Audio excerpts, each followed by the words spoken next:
Okay to clap, Congressman. All right, good afternoon, everyone. So I first want to thank the International Union of Operating Engineers, Local 324, for hosting us here today. This is a world-class facility, and it's training the professionals of today and tomorrow for opportunity and prosperity. We all share tremendous gratitude in welcoming the President of the United States, Joe Biden, here, joining us once again in the state of Michigan. And I'm honored to be here to talk about the Build Back Better agenda. This is an agenda that will deliver historic benefits for folks across the country and across the state of Michigan. It's an agenda that will make historic investments in people, in families, and communities, from promoting access to health care, improving public transit, preparing us to respond to climate change, and lifting people out of poverty and moving our state forward. Now, these investments are designed to right the wrongs of a past that was stained by racism, that was littered with inequities that persist to the present. But now, we have a chance to move forward. The investments we make today will meet the challenges that we have in this particular moment and prepare our imaginations to run wild into the future. Now, Governor Whitmer and I are proud to have President Biden's back. Since taking office, we've made progress on the issues that matter most to the people of Michigan. That includes cleaning up drinking water, fixing bridges, connecting people to the internet, creating jobs, and investing in educational opportunities and wraparound services for our young people. And we know that with allies in the White House, like President Biden, like Vice President Harris, we will be able to continue to make Michigan better together. And so with that, I would love to introduce to all of you my partner in public service, the Governor of the great state of Michigan, Gretchen Whitmer. Thank you. All right, thank you.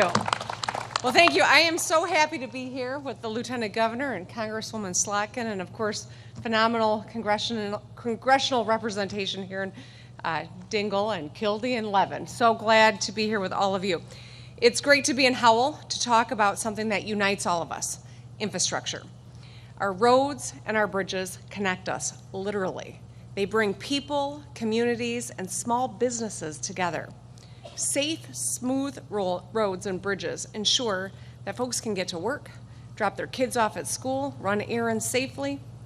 They help small businesses ship products and deliver services to their customers. They are crucial to our economic development as we emerge from this pandemic. Now, I'm proud to be known as the Fix the Damn Roads Governor. You knew I was going to say it, right, Doug? And I am proud to be working with an administration that has got the same values. I know just how critical infrastructure is to every Michigander, and that's true not just here in our own state, but across the country. Every American, regardless of where they live or who they are. It's what I hear when I speak to people all across our 83 beautiful counties.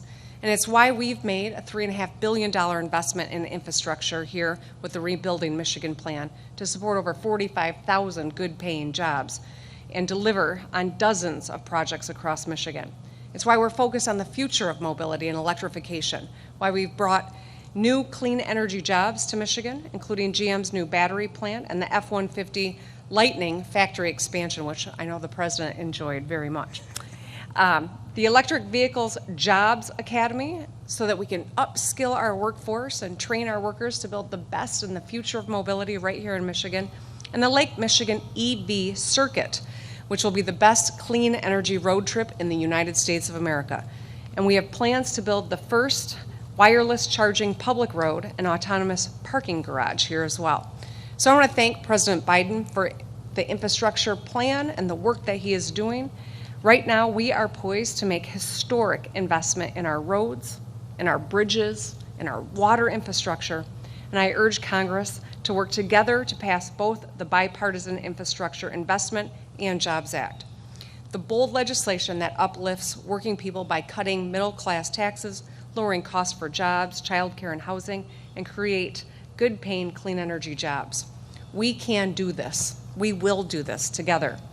Together, we can invest in places like Howell, Michigan, where we're standing today, and build vibrant, welcoming communities where working people of all races and backgrounds can get the skills they need so they can get into a good paying job, take care of their families, and build a better future for everyone. So together we can put Michiganders and Americans first and usher in a new era of prosperity for our families, communities, and small businesses. So I am glad to be here, glad to showcase this phenomenal site and welcome my friend, our Congresswoman Alyssa Slotkin, to the podium. Thank you. Thank you, Governor. And thank you to the President for visiting, joining us here today in Michigan's 8th District. I want to start by thanking the operating engineers for hosting us. It is my 7th trip here. This is the first time I've come here and not been able to drive a big piece of equipment. But it's also a place that lets statewide groups come and train, including search and rescue units, canine units, so it's a real center of activity. The truth is, there is no better place to talk about this infrastructure bill, because the folks sitting in front of us will be the ones clearing the roads, repairing the bridges, running the buildings, reinforcing the dams that haven't had serious real investment in over a generation. I have traveled around my district to every corner of it, and lots of people have lots of priorities. But the infrastructure issues that Michiganders are facing unite us. There is no such thing as infrastructure problems in blue areas or red areas. We all need safe roads to drive on, and we have more than 7,300 miles of highway in poor condition. We all need better infrastructure for our water, particularly with all these storms. We all need clean drinking water because of PFAS and lead pipes. We all want our kids and our businesses to be successful in the 21st century, so we need reliable internet. That is particularly important here as we stand in Livingston County, where 1 out of 10 households does not have access to high-speed broadband. Frankly, we've talked about the challenges in infrastructure for a long time, a lot of talk. We've had more infrastructure weeks than we can all count in the past 5 years. But now, finally, we have the real opportunity to do something about it in a bipartisan way. And I'm glad that the President came here to show us what we're going to do. I want him to look out at the faces of our operating engineers and take those faces back with us to Washington so we can get this done. He understands as well that if we're going to make these investments, we have to be able to pay for them. He was generous enough to give me a ride from the airport, and we talked a lot about the fact that we are not going to take this bill and pass on more debt to our kids. And we are not going to pay for this bill on the back of working families. We are not going to do that. Here in Michigan, we have the facilities, the equipment, the skilled workforce to get the job done. That's why it's so important that we pass this generational investment. We do that here in Congress, and we get it to the President's desk. We all know that it's not just about passing the bill, it's the good-paying jobs that come out of that bill. Thousands and thousands, millions of good-paying jobs. Prevailing wage, good paid jobs, and here in Michigan and all over the country. So as I told the President today, in the coming days and weeks, we're going to do everything we can to get this passed, get it over the finish line. That is my responsibility as a member of Congress and my commitment as the representative of this district. Thank you very much.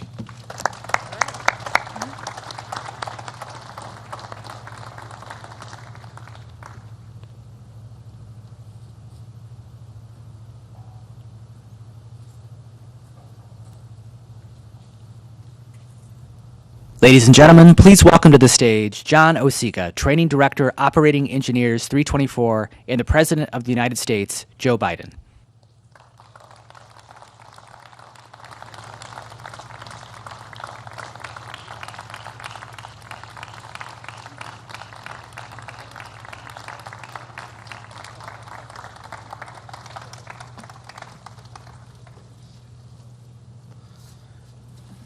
Good afternoon, and welcome to the International Union of Operating Engineers, Local 324 Construction Career Center. My name is John Osika. I'm the training director for this organization, and for statewide, we have 4 campuses, including the 560 acres that you are setting in today. On behalf of Local 324's business manager, Douglas Stockwell, and our membership, I would like to first thank our guests, the media, and of course, President Joe Biden.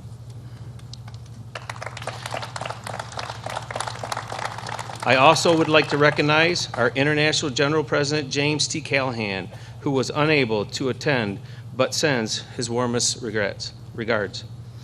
At Local 324, we have a saying: we build, we operate, we maintain.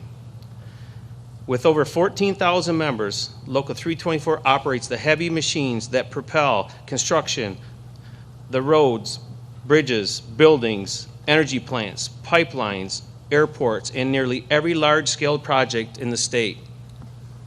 We operate the cranes, the dozers, trucks, excavators, and countless other equipment that is building infrastructure daily. Building infrastructure takes investment. For our members, it's the investment of time to learn how to build things safely and efficiently. Training is the key to everything we do. It's an investment in ourselves, in our work, and in our communities. I've been a member for 36 years before becoming the training director. I spent 30 years working in the field as a foreman, superintendent, building the roads and bridges in the state of Michigan. I know firsthand the skills our members bring to every job. I also know how much there is need of repair. The Infrastructure Investment and the Jobs Act is a once-in-a-generation chance to provide world-class infrastructure that is safe, reliable, and more resilient. It's a blue-collar plan to invest in America and create hundreds of thousands of family wage jobs, build healthy communities, and reduce congestion and gridlock. The infrastructure bill is a job-created lifeline to millions of skilled workers throughout the construction industry, contributing to long-term economic growth and improving the quality of life for Americans. Most importantly, it's an investment in our country. The IUOE Local 324 has kept Michigan running for over 100 years. Now we stand and ready to build back better. With that, I welcome the President who is paving the way, President Joe Biden.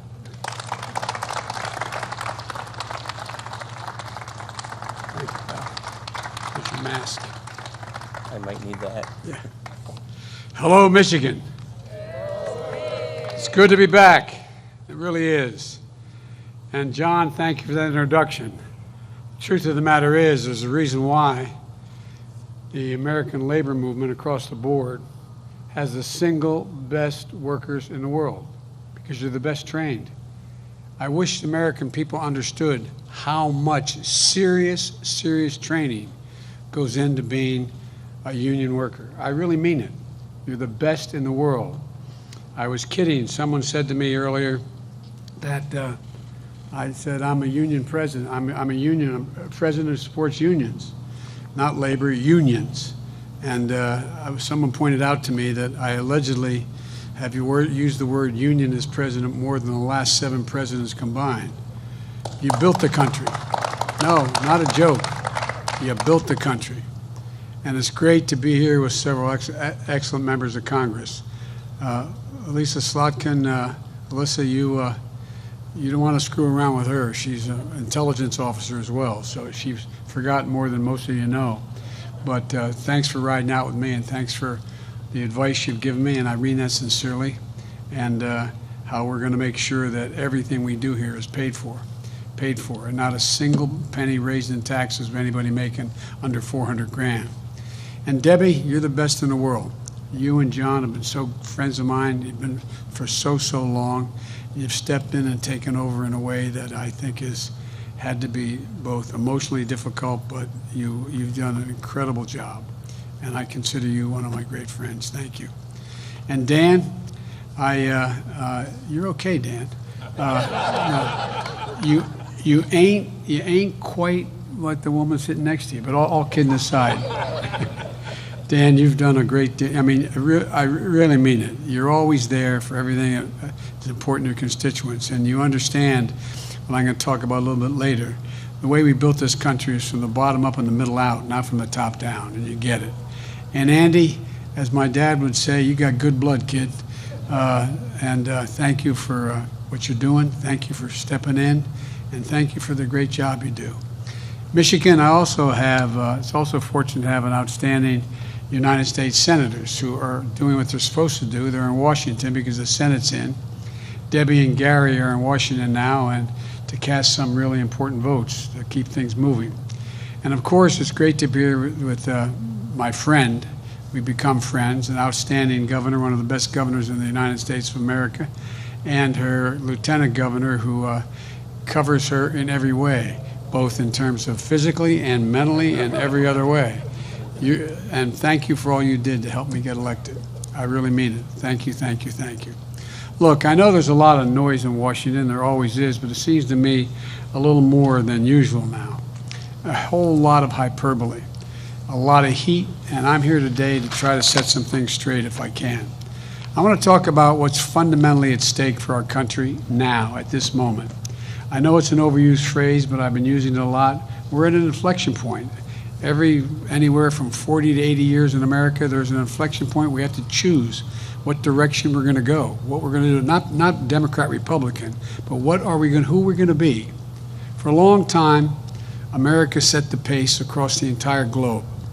For the better part of the 20th century, we led the world by a significant margin in investments in ourselves, in our people, in our country. We invested in our infrastructure, in our roads, highways, bridges, ports, airports, and the arteries of the nation that allow commerce to function smoothly and swiftly and allow us to generate significant income.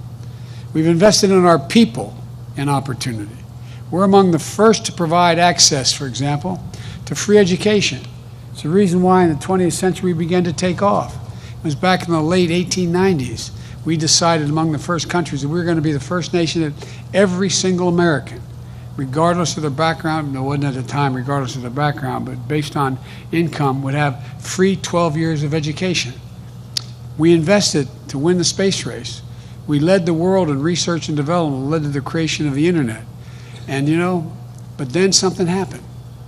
We slowed up. We stopped investing in ourselves. America is still the largest economy in the world. We still have the most productive workers and the most innovative minds in the world. But we risk losing our edge as a nation. Our infrastructure used to be the best in the world, literally, not figuratively. Today, according to the World Economic Forum, we rank 13th.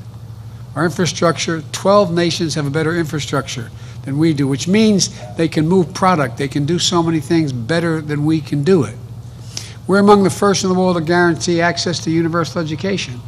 Now, the Organization of Economic Cooperation and Development ranks America 35th out of 37 major countries when it comes to investing in early childhood education as a percent of GDP. Think of that. Think of that. Of all the industrial nations in the world, the instinct Americans would say, if you asked them 25 years ago, would say we're number one. We are not. There's only 2 industrial nations that are lower than us.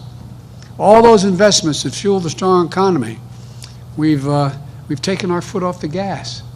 I don't know what's happened. The world has taken notice, by the way, including our adversaries.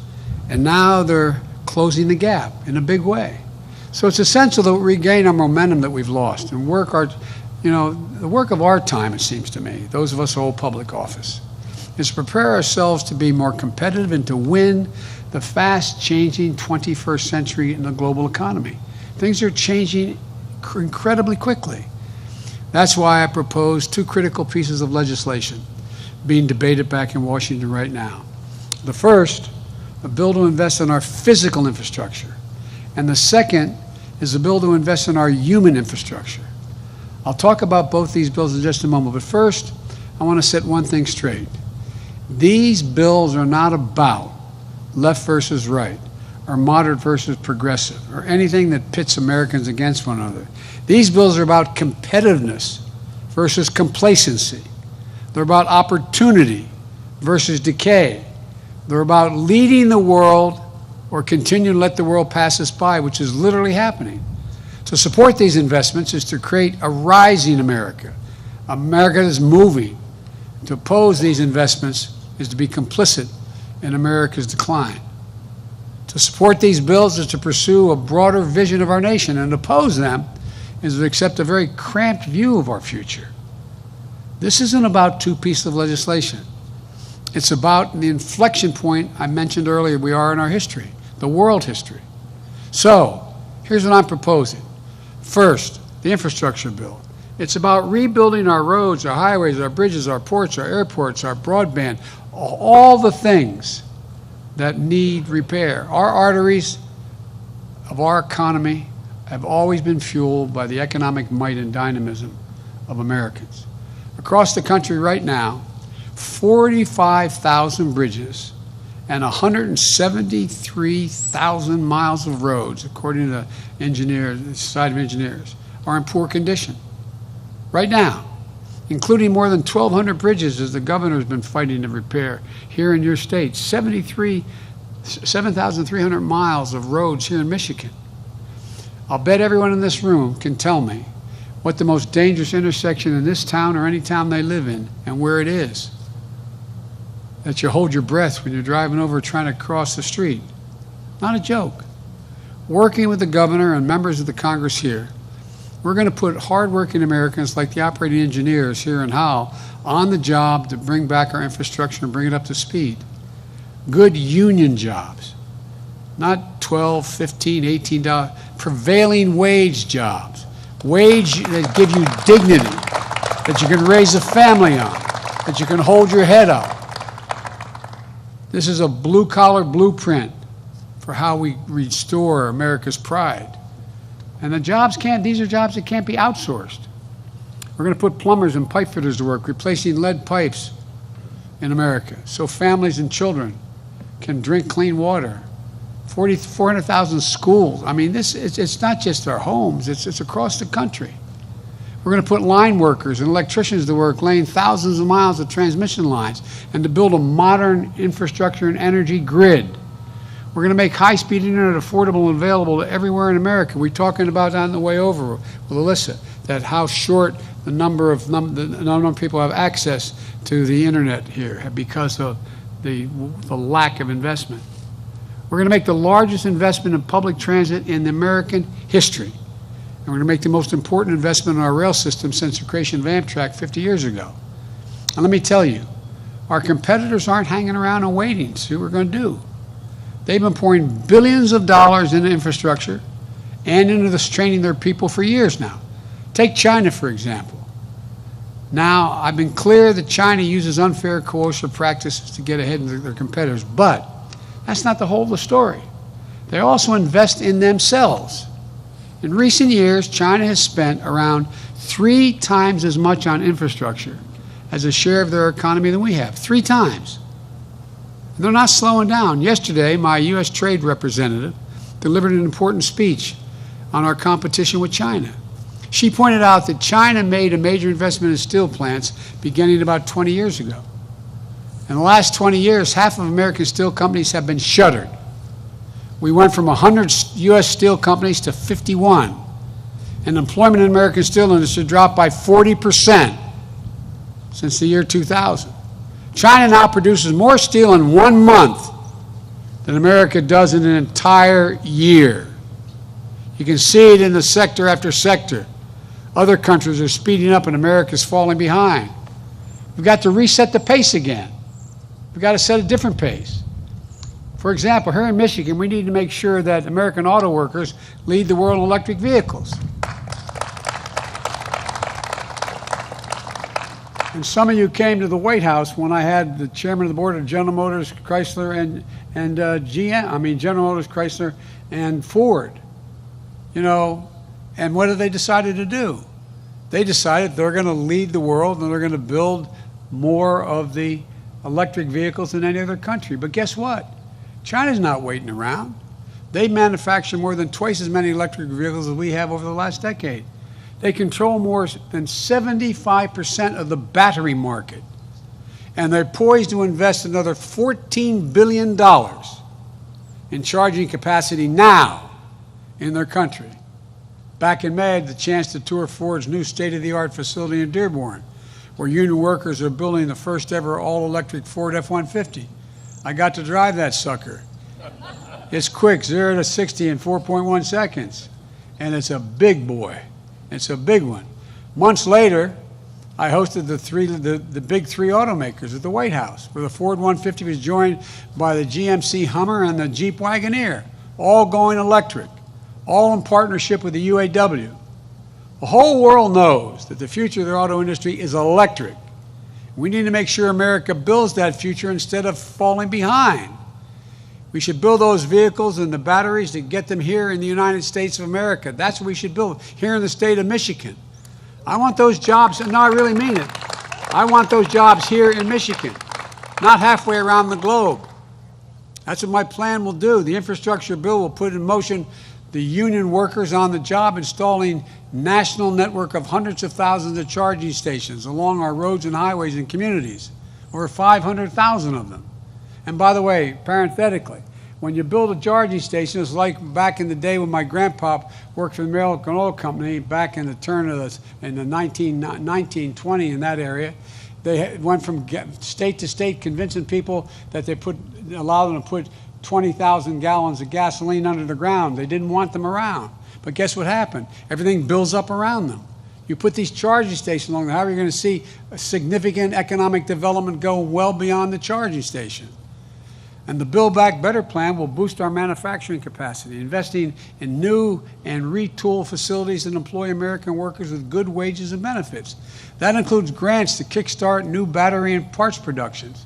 That purchasing incentives for families to buy clean, union-made vehicles like the ones championed by Debbie and Dan and the Senate and the House. And loans and tax credits to boost clean vehicle manufacturing. Look, these are the kinds of investments that get America back in the game and give our workers a chance. My plan also makes historic investments in clean energy, including tax credits, to help people do things like weatherize their homes, install solar panels, develop clean energy products, to help businesses produce more clean energy.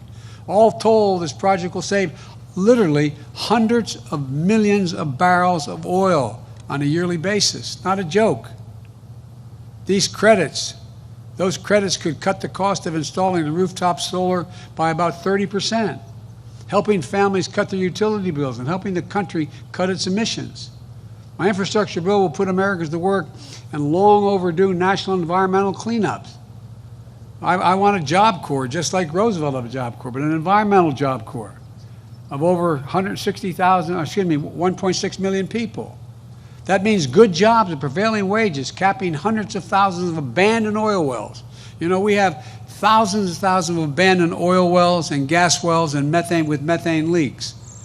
Well, guess what? The miners and the people who dug those wells, they'll get paid the same amount of money to cap them now.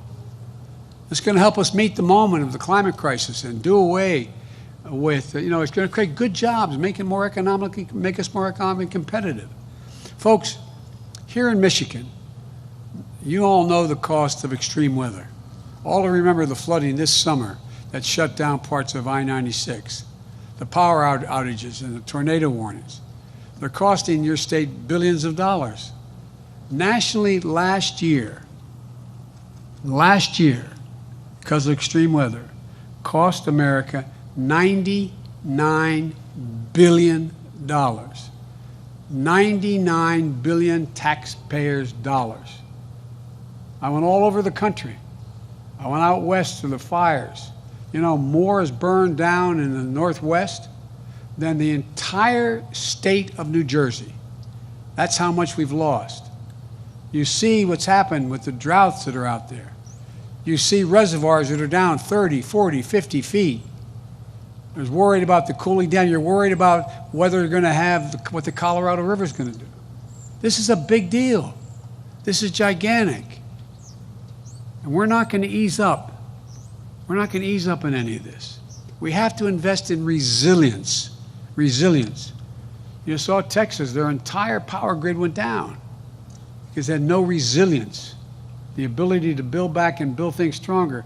Why a lot of those fires in the far west? And because guess what? It's a hell of a lot safer to have those wires underground, not being knocked down by high winds and tornadoes and the like, causing fires. Look, we haven't passed a major infrastructure bill for decades in this country. It used to be a normal thing to do. It used to be a bipartisan thing to do. If we get this done, we're going to breathe new life into our economy and our workers, and we're going to breathe cleaner air. Economists left, right, and center agree. Early this year, Wall Street, not some liberal think tank, Wall Street and a Wall Street outfit called Moody's projected that the investments in these bills could help our economy create an additional 2 million jobs per year, every year, 2 million per year. That's going to be transformative. And here's the deal. The jobs in my plan are people who often felt left behind and were left behind, left out. 90% of the jobs in this bill, these bills, in my infrastructure plan, don't require a 4-year college degree. We need to get this done. But it isn't enough just to invest in our physical infrastructure. We're going to lead the world like we used to. If we're going to do that, we have to also invest in our people, like you do right here in training, this training facility. That's why my second bill, the Build Back Better plan, that's what it does. Take education, for example.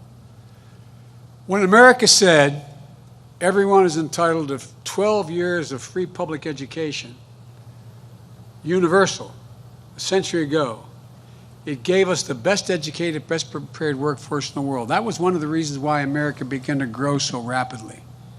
It's a big part of why we led the world the bulk of the 20th century. But guess what? If we're going to put together a committee today, like they did in 1898, I think it was, and we were going to invent a public education system, there's any chance we'd say that we thought 12 years was enough in the 21st century? Just 12 years? I don't think so. Study after study shows that the earlier our children begin to learn in school, not daycare, the better for themselves, for their families, no matter what the background they come from, no matter what their background. Recent university studies point out that they're increased by 56% the chance for them to get all the way through 12 years of school without getting in trouble. It's a gigantic deal. It doesn't matter whether mom or dad know how to read or write, or the home is a home that is challenging. But right now, we're lagging behind, while other countries are investing in their children.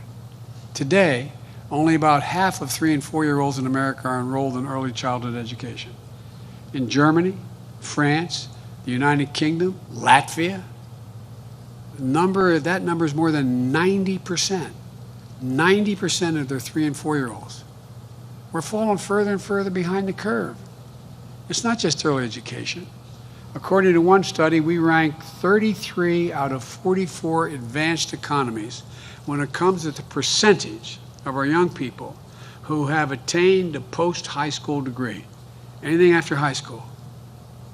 We're at the bottom of the heap. I'll bet if that was on a quiz, you're on one of these quiz shows, I ask you that, you would have said maybe we're 2 or 3 or 4.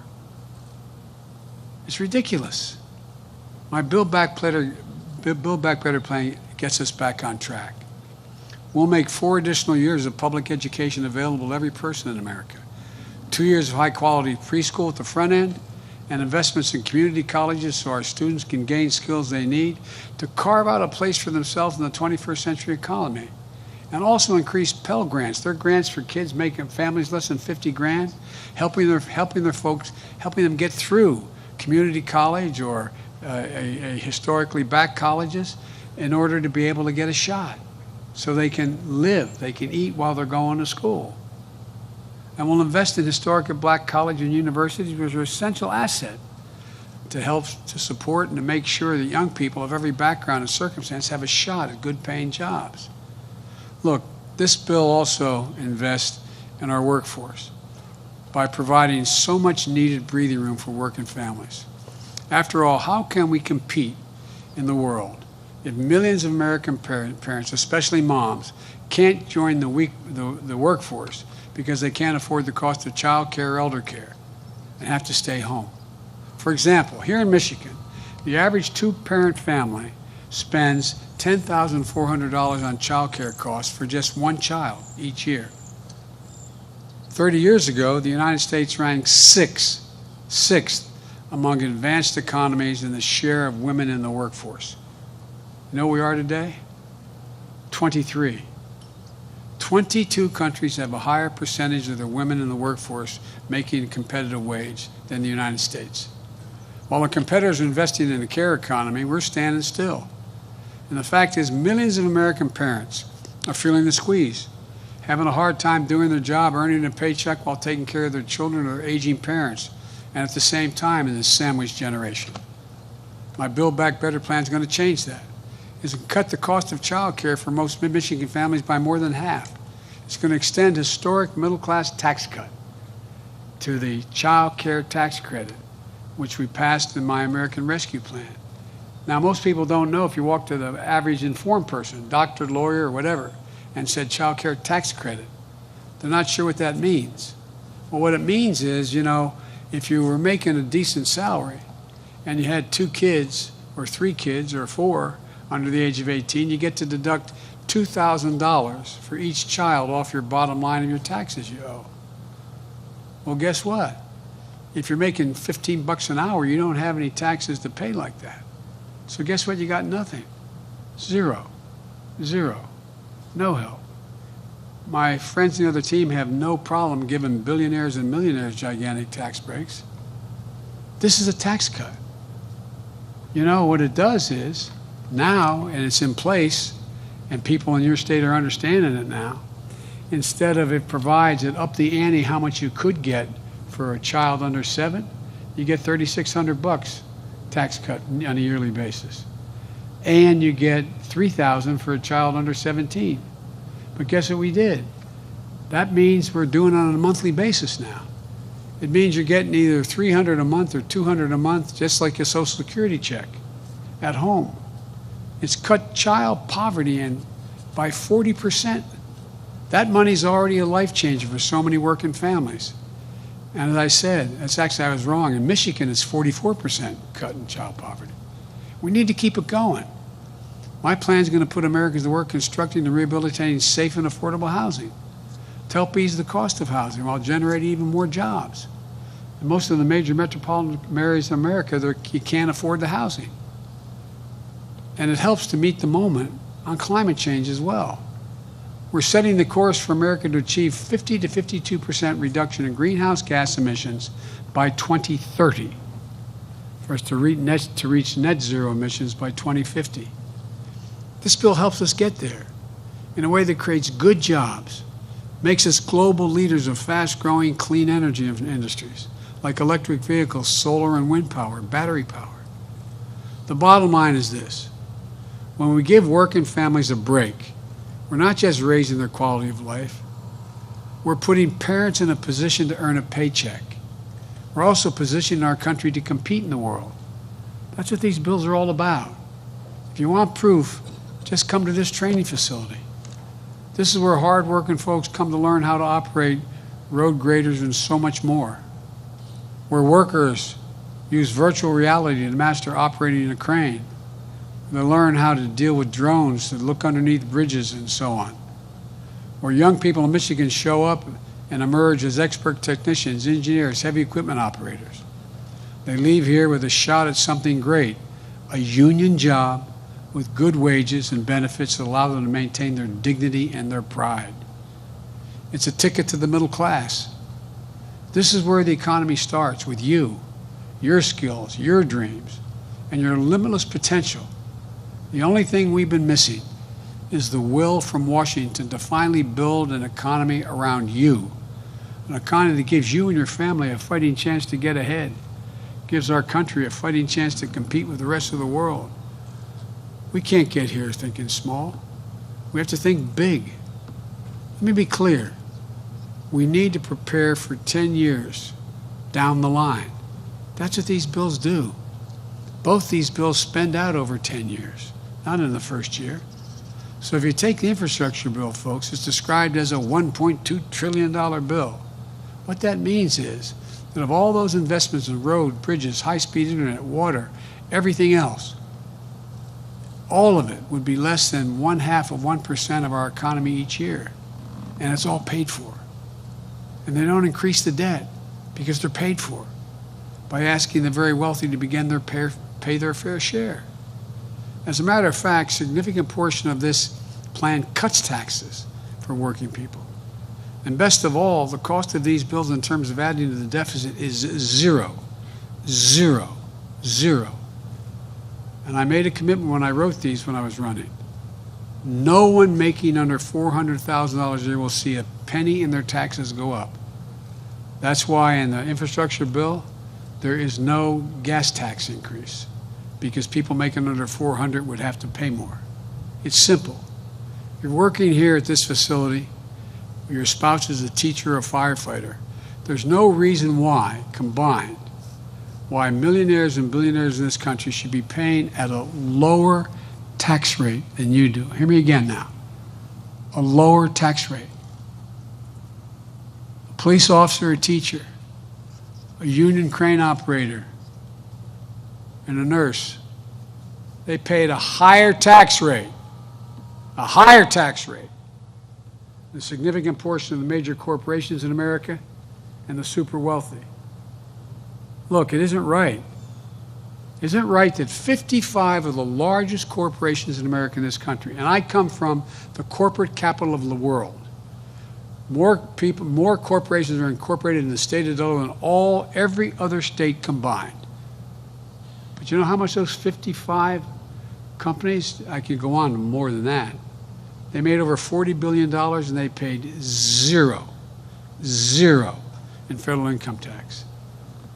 Since the pandemic began, the number of billionaires, and I forget the exact number there are in America, have seen their wealth go up collectively by $1 trillion. $1 trillion.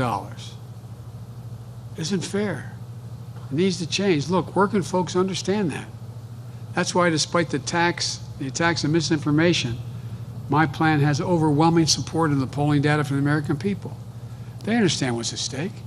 They understand that workers and families have a better shot. Americans have a better shot. I'm a capitalist. I think you should be able to go out and make $1 million or $1 billion, but just pay your fair share. Join the crowd, man. They know that this is about dignity and respect. It's about changing the paradigm so the economy works for you, not just for those at the very top. It's about building this economy from the bottom up and the middle out. That's what I've done my entire career. That's why I ran for president. As I said, I'm a capitalist. I think you should be able to make a lot of money in America, but just pay your fair share. Pay your fair share. I took this agenda to the country. They said it was time to build an economy that looks out from Scranton, Pennsylvania, where I grew up as a kid, instead of looking down from Wall Street. An economy that looks out from Howell, Michigan, and towns like it all over America, that brings people from every race, background, religion into the game. That's what, and notwithstanding some of the signs that I saw come, that's why 81 million Americans voted for me. The largest number of votes in American history. A clear majority were supporting when they supported me. Look, it's now time to deliver. Let me close with this. The world's watching, not a joke. The autocrats of the world believe the world is moving so rapidly that democracies can't generate consensus quickly enough to bring their people together to get things done. They think democracy is not a joke. In my meetings with Putin, in my meetings with Xi Jinping and other leaders, they truly believe that we can't compete in the 21st century because things are moving so fast. Democracies take so much time that they are so divided that they can't get together in time to act. They believe they believe they'll win the day, and they can dictate their way forward and leave us behind. They're betting, not a joke. They're betting for the first time we won't respond to this inflection point in history. That will fail to rise to the occasion. But you've heard me say it a lot of times. It's never, ever been a good bet to bet against the American people. Never. Look, just look back a little ways. After World War II, the United States did what we're trying to do now. Invested in the American people to lead the world. At the time, presidents and Congress of both parties and Americans of all political views stepped up. I'm not being sentimental here. There was racial discrimination was a fact of life. We know how deep-rooted racism is in this country. We saw the Klan marching here in Hull generations ago, and again in recent years. It's a never-ending battle, but think about what also unfolded in these critical decades. Great protest movement. Some of the nation fulfilled its promise of equity. The GI Bill sent millions of veterans to college. The federal government helped make home ownership possible because it's the vehicle by which people can generate wealth. Most of us who come from lower and middle class backgrounds, that's how our parents were able to generate any wealth, the investments in our home. For those who could previously only dream of having a house to call their own. We invested in the interstate highway system, propelling our economy into the future. We invested in the space race, which led to huge strides in technology. We invested in something called DARPA, a program within the federal government that helped create the internet. Folks, we need to step up again. But the challenge of today is one of economic competition. Let's learn from that history. Not because it was perfect, because Americans then did what we must do now. Invest in ourselves to show the world that American democracy works. And that given half a chance, there's nothing, not a single thing, we can't achieve when we do it together. I know we can do this. I'm positive we can. I've never been more optimistic about this country than I am right now. We're going to restore faith, pride, and dignity, the future of this country. And we're going to pass both of these bills and start building this economy to beat the competition and deliver for working families. Thank you. May God bless you. May God protect our troops. Let's get this done. Thank you.